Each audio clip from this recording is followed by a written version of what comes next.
Spiritual abuse is everywhere because power dressed up as holiness is rarely questioned. Across societies, women are taught to trust gurus, leaders, or teachers more than themselves. That devotion becomes a weapon, turning blessings into betrayal. And why is this so prevalent? Because charisma plus unchecked authority equals control. And because institutions protect abusers instead of survivors. And because when trauma hides under the name of spiritual teaching, it's nearly impossible to call it abuse. And the numbers are staggering. In Australia, 1 in every 250 people reported being sexually abused as children in religious settings, 3/4 in Catholic institutions. Boys were 8 times more likely to be targeted. In France, Jean Vanier, revered founder of L'Arc, manipulated at least 6 women into sexual guidance over decades. And around the world, new cases continue to surface in yoga, healing, and even psychedelic circles. This is the hidden wound we are exposing today on the Dimple Bindra Show.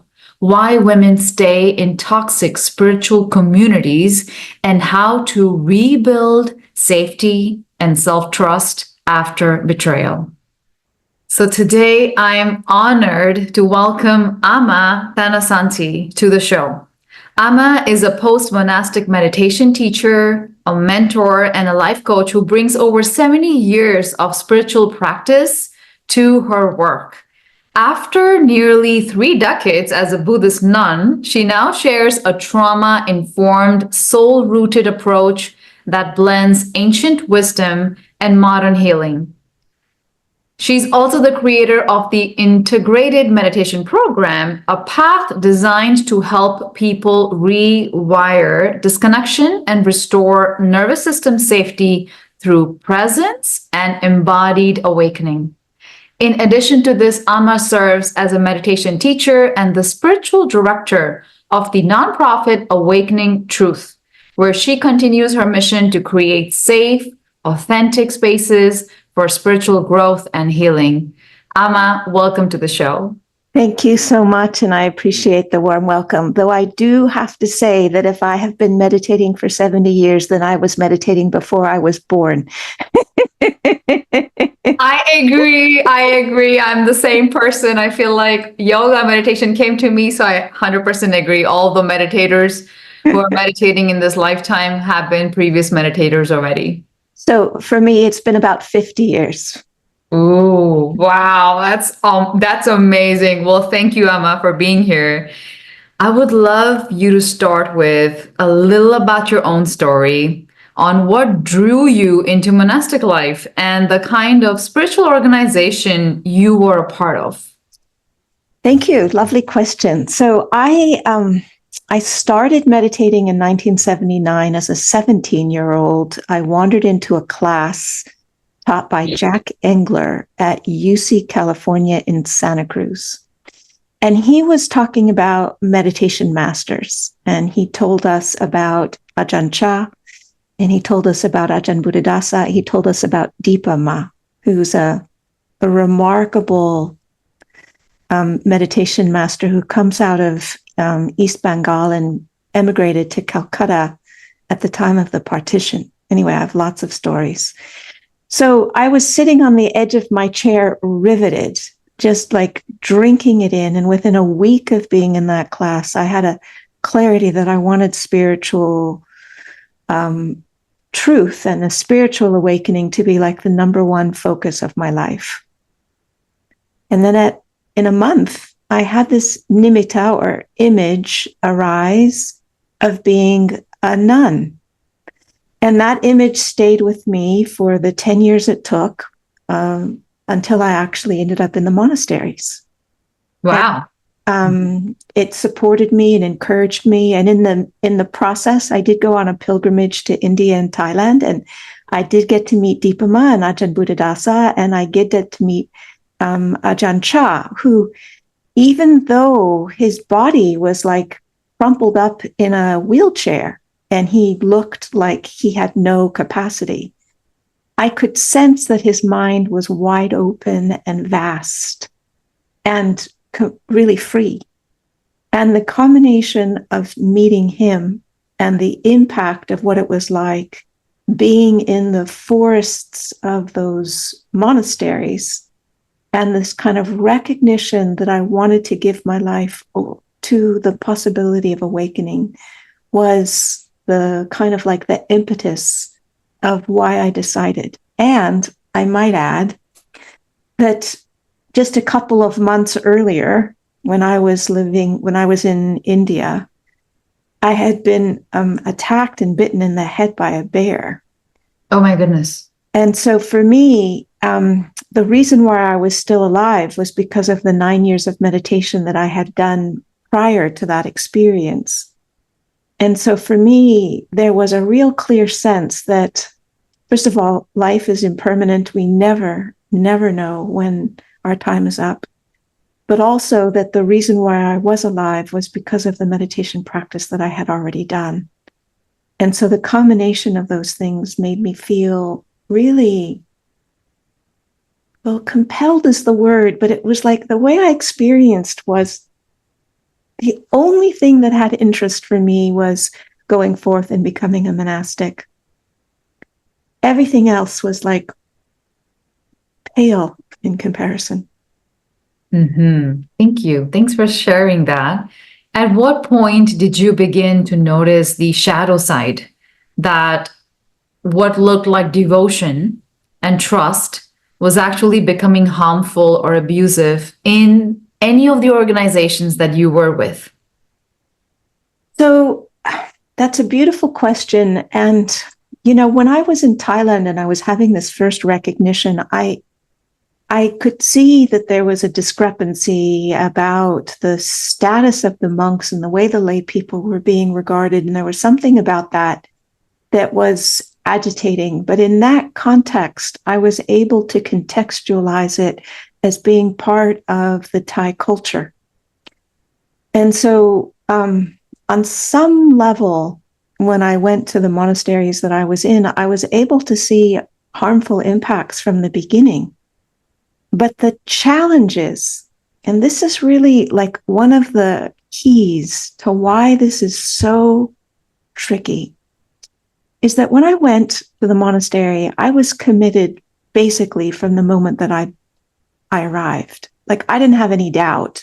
I knew this is what I was going to do. And I knew that the Dhamma was like the most important thing in my life. And so I was in a community that was built around the Dhamma, and I was identified as both being a spiritual practitioner and as this was the most important thing in my life. Tell us about, for our listeners who don't know the word Dhamma. Okay, Dhamma is a Buddhist word. It's a Pali word. And it means many things, but in this case, what it means is the Buddha's teachings.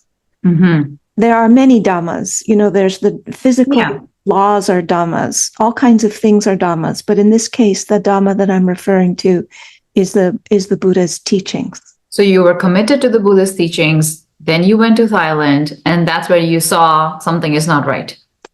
Well, I got a tiny little glimpse of it, but I was also compelled by the beauty and the simplicity of the monastic life. Mm-hmm. So that when I ended up going to the monasteries that I joined, I could see some of those same traces in the way that they were playing out between the monks and the nuns. But when you are in something and when you are identified as it is being who you are, it narrows your capacity to be able to track the harms that you are experiencing because you're identified with a community and you are dependent upon that community for your basic needs. Correct, because you're codependent on them for survival.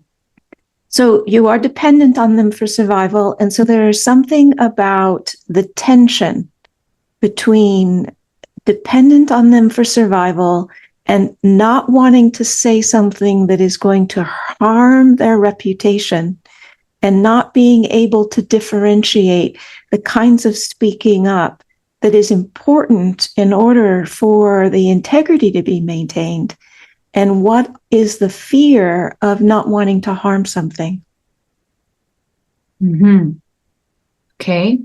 So before I ask you my next question, I want to share it with the listeners that I was under the influence of a spiritual teacher almost since birth, because he was my mom's so-called brother. Not a real brother, but just in our culture, if any uncle is considered brother. So he used to tell my mom that she's going to be a yogi and she'll be a meditation teacher one day. So he was an astrologer, a very famous astrologer. But my parents literally put all their devotion on this one person instead of believing in the universe or the divine. And so did we as we grew up. So when I was around 15 or so, he took me under his wing. And that was like the best thing for me at that time, because I'm like, wow, my teacher loves me more than he loves my siblings. And so since the age of 15, the seed was implanted in my brain that I have to practice yoga. I have to do meditation, else my life is going to be the life of a prostitute. That's what I was told. So, okay. So I went and I am under his wing and I follow his footsteps. Years later, I actually get into yoga because of my own trauma, but I was under, I should say, until the age of 25. So all the way from 0 to 25. So 25 years, this teacher was inside my brain, where he was to me, he was my mother, my father, my siblings. He was my everybody. But at 25, I was ready to leave everything. I think was it 25? I'm sorry. Sometimes I have these memory losses too. At some age, between age of 25 and 35, some point of my life, I was ready to give up my life in the United States, go to India, where he was at that time, just because I wanted to learn about the divine rising, the feminine divine rising. And he was one of my teachers. But I found out later, thank goodness, the day that I was supposed to fly out, a week before, I'm surrounded by boxes of my clothes and suitcases. A week before, I got a phone call from India from his nephew saying that, Dimple, don't come here. I'm like, what? Are you crazy? And here is a 25, like maybe 20 or 30-year-old programmed brain who thinks of this human being as God. He says, don't come here. I'm like, why? He's like, when you get here, he is ready to sell you off. So he was going to get me trafficked or married to some older person or younger person. I don't know the details. I didn't trust the nephew. I investigated for almost, first I didn't believe him at all because, then I investigated. And after my investigation, it took me almost like 2 months to investigate it. It was all true. And I was like, oh my goodness. So for me, my life shattered at that time. And the reason I'm sharing this is because my question to you, Amma, is, can you walk us through how that kind of abuse happened for you? Not just for the events themselves, but how did it feel? How your voice or safety was compromised inside that community? Wow, beautiful question. Beautiful, beautiful question. So the first thing that happened when I was very young in the community was a teacher was shouting at the nuns morning and night, and for 3 months, and nobody said anything. And at the end of the 3 months, one of the nuns went into him and said, "Why are you angry at the nuns?" And he said, "I didn't know I was angry at the nuns." So over the 20 years, I asked 3 times, "Why were you angry at the nuns?" And all 3 times he said, "I didn't know I was angry at the nuns." So here you have a situation with a meditation teacher who is highly regarded, highly respected, and is able to speak about the nature of the mind with the kind of familiarity that you can speak of the back of your hand, yet he has no awareness that he's angry. Okay? And nobody in the community did anything to protect us or to support us or to see what the impact was on us. So that was the first register of something's really not okay. Mm-hmm. There were many things that happened, and it kind of felt like as nuns, we were living as if we were on the side of a volcano. You know, there was pressure that was building. We had difficulties trying to find safety and negotiate ways of being that were increasing our capacity to take care of ourselves and be in relationship with the monks. So from the order that I was in, there was an agreement that happened many, many, many years ago from the not within our community, but in the organization, the founders of the organization or the religious entities of the organization, that the nuns couldn't be on the same legal standing as the monks. We couldn't have a full ordination. So we had an ordination that was kind of cobbled together of this, that, and the next thing. And because there was no legal precedence of it, didn't have the same kind of protections that the Buddha had established were important for nuns. They were actually important for the monks to keep so that they would be in right relationship with the nuns. Okay? What does that mean, the right relationships? Well, the Buddha recognized that not all monks were ethical. Mm-hmm. And so he created extra safeguards when there were nuns that were practicing with the monks to make sure that the nuns were safe, because not all monks were ethical. Correct. But we didn't have those safeguards. Interesting. Okay. And so I was aware of various different challenges that were arising. And then one of the community members wanted there to be a branch monastery in California. Mm-hmm. And I was the only Californian in the community. And I said, yes, I'd be happy to be part of it. And so there were a whole bunch of things that happened that then began to alert me of there's some real significant issues going on here. And very inappropriate behavior, and it was covered up.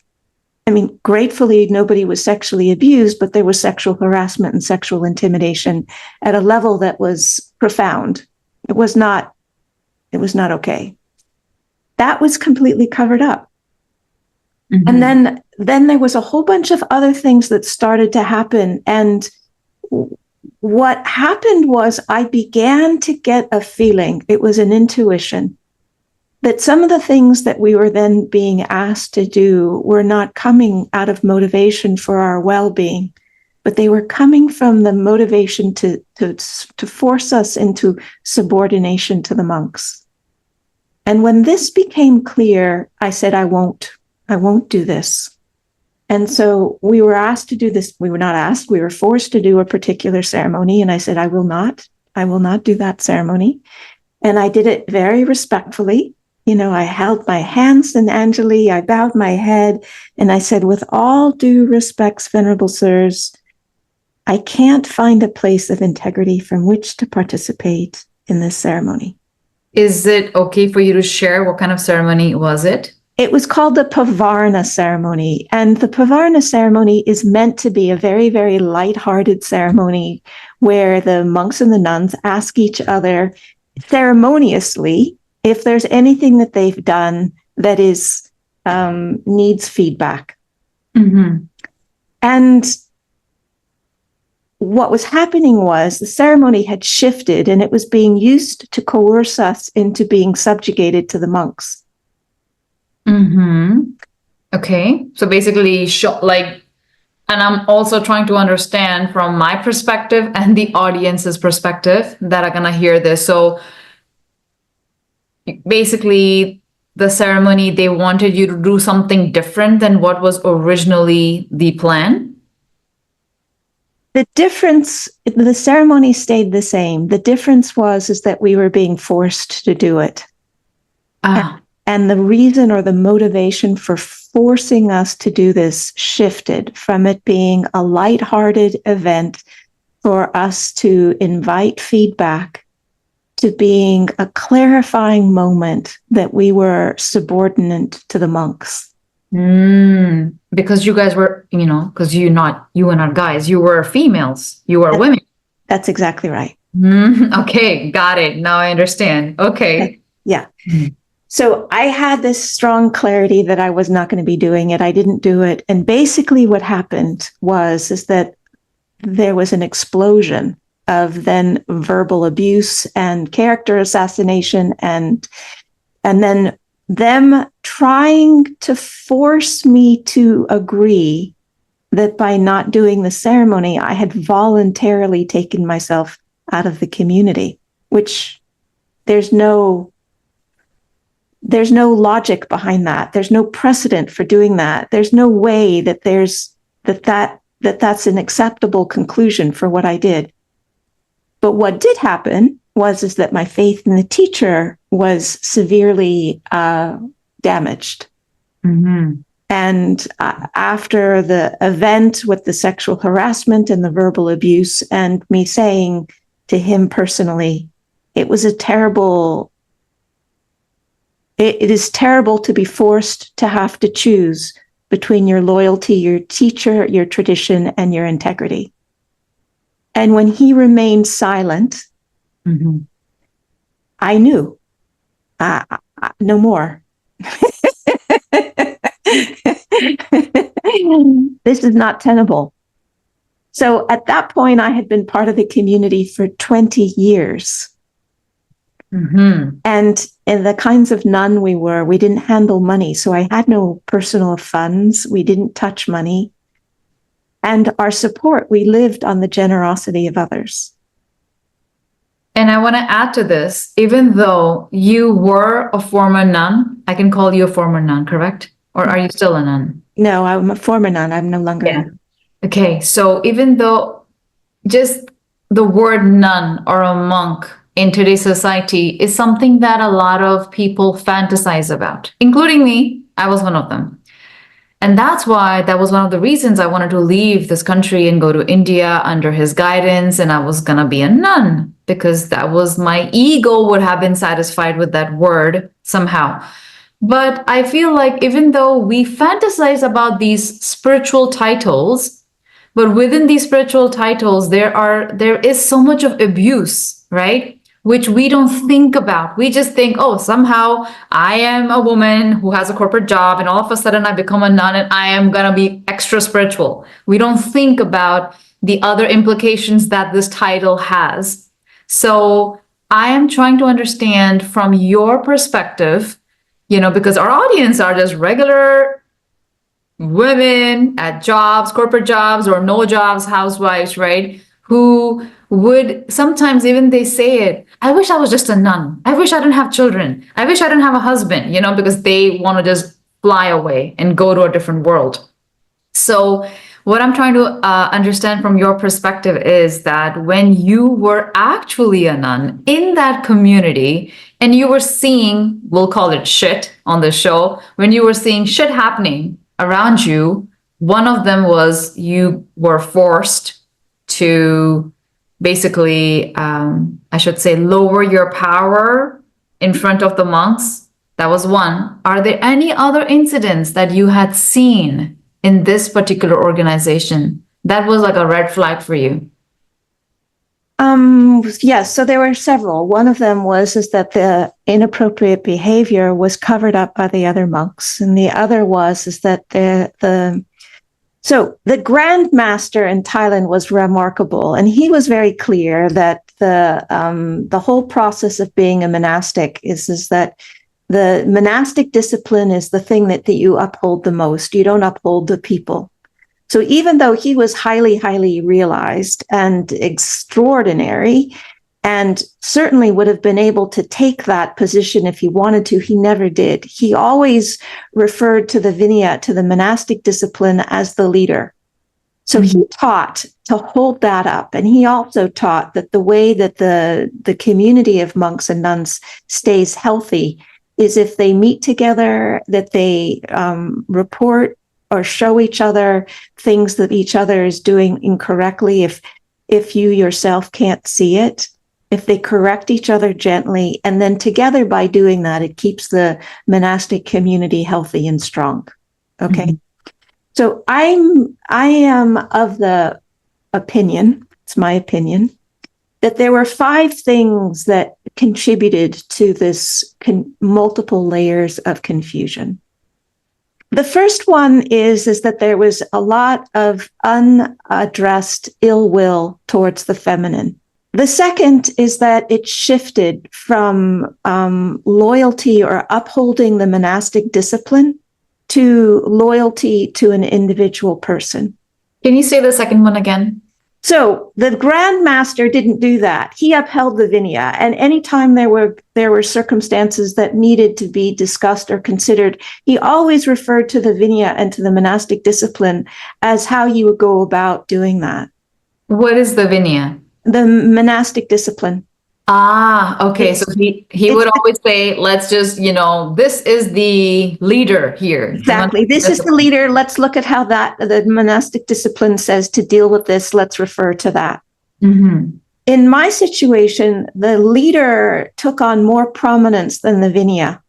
Mm-hmm. And so people were more loyal to him than they were to the Vinaya. Okay. Mm-hmm. And so then there was the fear of speaking up because there was the fear of loss of reputation rather than the importance of integrity. That was the 4th one. And the 5th one is that the nuns had a very peculiar legal standing that didn't include the protections that the Buddha had established that were appropriate for women when they were practicing in proximity to monks. They didn't have the full ordination, and that full ordination had within it protections that the nuns had so that the monks would be appropriate in the way that they responded to them. If you have the idea on what did Buddha really teach or show to the community for the feminine? So what he showed for the feminine is that because monks are not always ethical, then there were extra precautions that he put in place. One of them is that the monks who were teachers of the nuns, not only did they need to have the same qualifications as a monk who was able to give ordinations, but he needed extra qualifications, which is that he could never have any misconduct related to women. If there was any misconduct, he would never be allowed to be a teacher of nuns. Mm-hmm. And second of all, the nuns all needed to agree that he was their teacher. So in addition to having the purity, the nuns needed to accept him as their teacher. The devotion. Yeah, well, not just devotion, trust and feeling safe. That's true. Okay. And the third one is that with the nuns, he made it so that the lay people could bring forward issues. And before, only monks were able to bring forward issues around complaints around the monks' behavior. Mm-hmm. So he made it so that there was more protection, that they weren't the only ones having to advocate for themselves, that the lay women around them could advocate as well. Yeah. And so, for example, if some lay woman saw behavior between a monk and a nun that was disturbing, she could bring that up to the monks and the monks would have to investigate. Whereas without those precautions or extra accommodations, only a monk could instigate an offense with another monk. Interesting. Mm-hmm. So basically, they are trying to suppress the feminine. Well, I think it's more complicated than that. I think what it is that in our society, there is a lot of ill will just towards the feminine. And part of that comes because of unattended narcissistic wounding and unattended attachment wounding. And that causes there to be deep-seated anger that is then directed at the feminine. Yeah. And because this kind of inquiry is not often the thing that shows up when you do meditation, you can have a person who's highly realized. They can talk about the nature of the mind and the nature of freedom and what the ultimate reality is. And they still haven't done that work of looking at their narcissistic wounding and their attachment wounding and healed it. So that you can have these completely amazing Dharma talks on one hand and have somebody yelling at you for 3 months on another hand in the same person. Yep, exactly. This is great information. I also want you to focus on some of the, like, now that you're out of that community, thank God, thank the Buddha. Let's talk about the red flags that you probably did not see when you were in it, so that you can express it, and then our audience can see those red flags maybe in their relationships or at their work setting or maybe at their religious setting. Beautiful question. Beautiful question. Okay, so if there is a code of ethics and that code of ethics has exceptions, like everybody's supposed to keep it except for the senior person, that's a red flag. If the governing body, who's supposed to manage the organization, has a code of ethics, and they don't keep the code of ethics because they're trying to protect the senior person's reputation, that's a red flag. If you report to the governing body breaches of code of ethics, and they turn around and tell you it's actually your responsibility to ensure that the sisters who are coming up underneath you, that you tell them the harms that they can expect, that's a red flag. If you bring up significant issues of breaches of behavior with the senior people to other of their colleagues, and they ignore it, that's a red flag. I'm laughing because all of this is like check, check, check, you know? Yeah, If you feel that a person is demeaning you, that's a red flag. If you feel that a person is not actually interested in your welfare, they're interested in forcing you to do something that you don't want to do, that's a red flag. If a person is taking advantage of you, or an organization is taking advantage of your vulnerability because you're part of a group and you are like, you don't know exactly how to assert your limits because you want to belong, and they take advantage of you by asking you to work too much, by not paying attention to your needs, by threatening you to do certain kinds of medical things like take immunizations that you didn't ask for, things like that. Those are red flags. And when you have more than a couple of those red flags, then you need to start seriously thinking about whether where you are is actually a good place for you to be. Now, I will again offer another warning, which is that when you are in an organization like I was, even though on some level I was able to see some things that were harmful, it wasn't until I actually decided to leave the organization that I was able to register some more of the harm of what I experienced. Yep. Because there's something about the vulnerability, about being dependent on something for your basic needs, that limits your ability to see clearly the harms that are taking place. And sometimes those needs are basic, sometimes those needs are emotional. Sometimes those needs could be just physical needs and mental needs that the narcissistic abuser or abusers will just leech onto you and hold it. And that's when they start abusing you.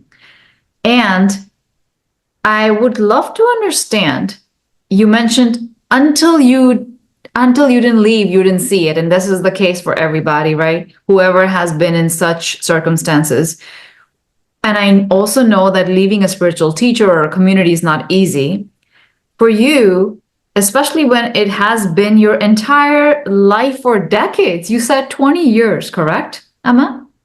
20 years, okay. What was the breaking point for you, and how did you find the strength to just get the hell out of Thailand? Was it Thailand? I wasn't in Thailand. I was in another country. No, for me, it was completely devastating. But what happened was that I had clarity that the things that had happened meant that I couldn't trust my teacher anymore. And if the ethos was saying that the tradition had no room for integrity, that wasn't an okay place for me to be. So I left as a nun with no support, no money, no community. And I went and I stayed as a nun for 8 more years independently.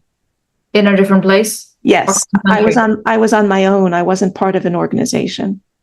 And then how did you survive? You left a place. I mean, thank God you were allowed to leave, because some places you're not even allowed to leave. They literally lock you up.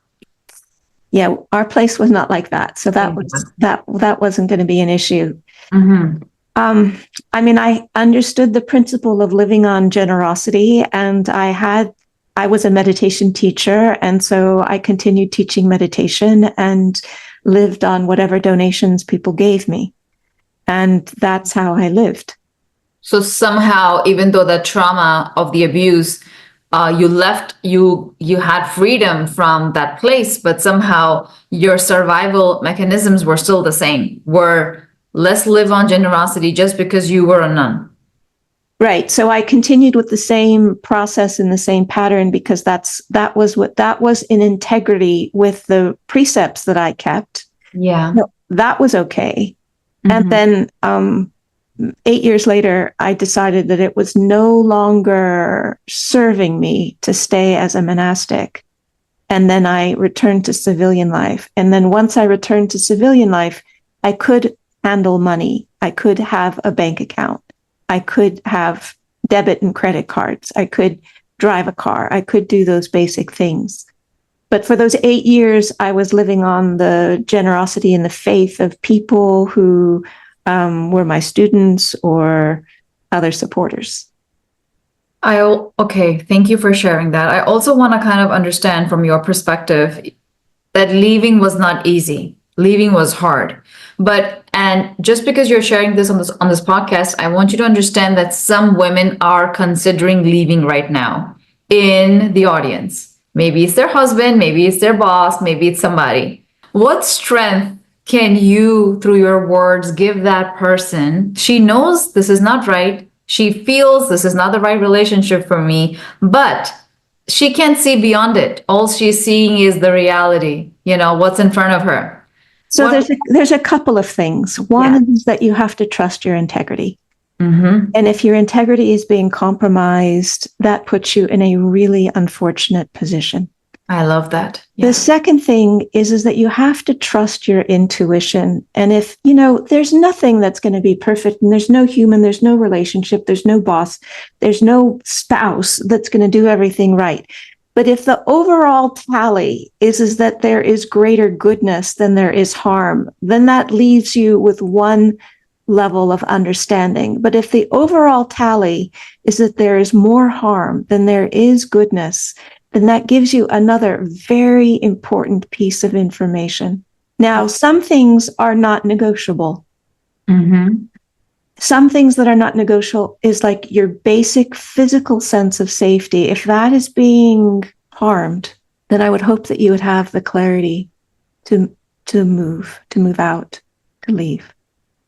Mm-hmm. If your psychological sense of sanity is being put into such a compromised position that it's hard for you to know for yourself your own clarity, then that's another situation that needs space in order to figure out what is the right way forward.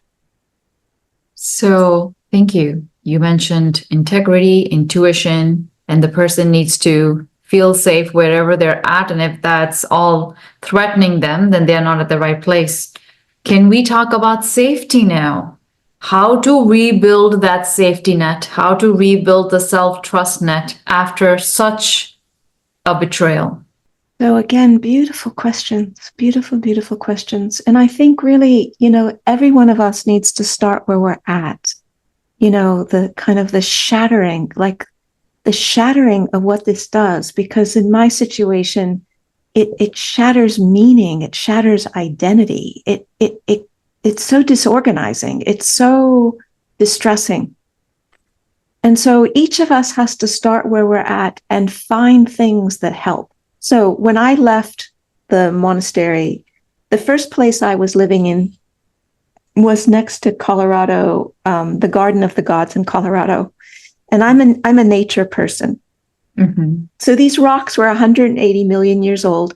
And there was this huge park of these phenomenal boulders, rocks, huge slabs of rock. And so I would go and I would press my body against the rocks, and my whole nervous system would settle.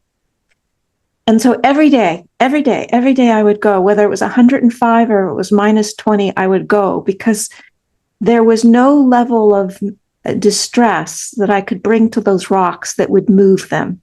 They were solid. They were not shaking. I love that.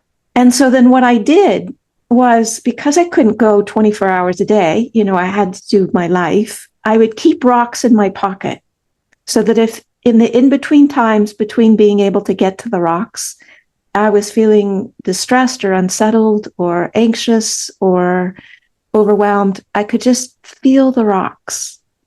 And touch of the rocks would help me remember that I had this huge support, and that I could have access to it and feel that support soon, even if I couldn't do it immediately. So that was very comforting.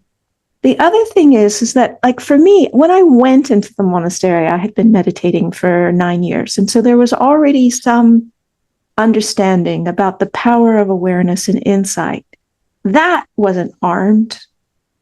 And so I could use the power of awareness and insight, and use the practices of bringing kindness and care to myself in a way that was helpful and supportive. Beautiful. So nervous system reset in nature, meditation. And being around people who understood or could make space or could help support regulating you. Mm-hmm. So like a supportive community. Right. And being selective, because with this kind of thing, there's probably 1 in 100 person who actually has the bandwidth and the capacity to have any understanding really about what you're going through, and can be supportive in a way that is actually what you need. I agree. Yeah. I agree. And I think that kind of trauma just leaves us an imprint in our psyche that we naturally become selective in our friend circle or wherever we go, and the things that we do, because we just don't want ourselves to be exposed again to such a trauma again, right? Right. So once I was no longer a nun, I had more choices. One of the choices is that I love dancing. And so dancing is wonderful because the movement and moves the body and gets the breath and helps everything in the right way. And that in my particular system, I know this is not true for everybody, but in my particular system, weight-bearing exercises or practices or dancing with people where you feel each other's weight was really healing. It was like I would come right back into my body, and I could feel settled and grounded and alive and connected. Beautiful. So everyone, and then things that are joyful, playful and joyful. And for me, animals also is a really big support. And so it's often been the case that I haven't owned animals, but I borrow others. So I go to dog parks, and when I go on walks, and I talk to the dog. I don't talk to the people. I talk to the dogs, and most of the animals are really happy for a snuggle and a cuddle, and that kind of affection and intimacy, total intimacy in a way that just opens your heart, is just really healing. Oh, I love that. I love that. You have shared like really important points that sometimes we just forget. We forget like, hey, we can just go and speak to the cats and the dogs and the trees around us and just heal our nervous system. So, Amma, when you stepped away, right, what did healing look like for you in the beginning? I understand that you did the rocks. You held rocks in your pocket. Were there any moments of, I'm sure there were, but were there moments of grief and confusion or even guilt that you had to work through?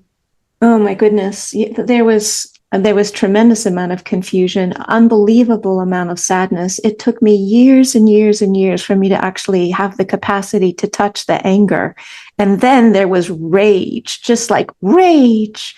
And so for a couple of years, I was living in Hawaii, and I had unlimited amount of coconuts, and I had a machete, and I would massacre the coconuts very deliberately. I would murder them. Love that. I love that. And that was hugely helpful. And then I got more creative about singing my soul. So I would play the bell and I would just sing a song that was spontaneous about naming whatever was present in my heart, and the ups and the downs and the confusion and the sadness and the anger and the disbelief, all of that. But for me, also part of what has been really helpful, because there was an amalgamation between the way all of this landed, was it increased my own narcissistic wounding and attachment wounding. It vibrated right into those places. So attachment wounding is the wounding that we have from the absence of care from our primary caregivers. It's the absence of protection, the absence of safety, the absence of attunement, the absence of comfort, the absence of delight, and the absence of encouragement. There's 5 basic qualities. Can you say that again, please? The first coupling is safety and protection. Mm-hmm. The second is attunement. Mm-hmm. The third is comfort and soothing. The fourth is delight.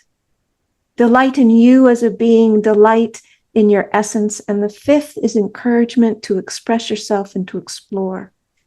When we have had caregivers that, because of their own attachment wounding, weren't able to provide adequate for us, or they harmed us and didn't repair, then we developed strategies. And those strategies affected our ability to know what was going on inside of ourselves.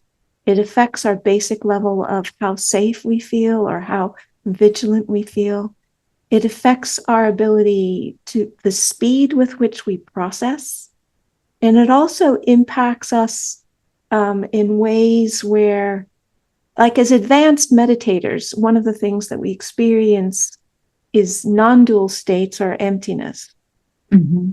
But when we have attachment wounding, when we come close to those experiences naturally can cause fear to arise. But when there's attachment wounding, it can cause a trauma response.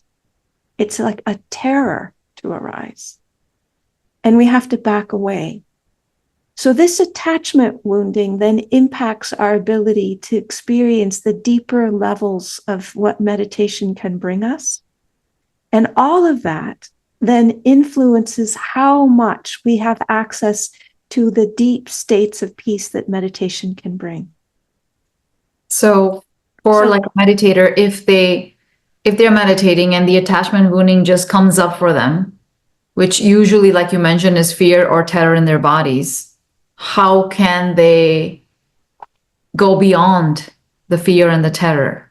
If you have a trauma activation, you have to back away and deal with the trauma activation. And then if you recognize that this is connected to an attachment wounding, then you need to do attachment repair work, which is different than meditation. Yes, correct. Because meditation is about looking at the nature of the mind. Attachment repair work is about allowing those patterns to shift by bringing safety and protection. Mm-hmm. Attunement, comfort and soothing, encouragement. Delight and encouragement. Delight and encouragement. Okay, this is beautiful. This is great. Looking back now, what were the biggest lessons about this journey that taught you about your power, trust, and self-betrayal inside spiritual spaces? I think the my own personal attachment wounding was something that looked a little bit like that there was something fundamentally wrong with me. I think that sense that there was something fundamentally wrong with me was part of the reason why I stayed in as long as I did. Yeah.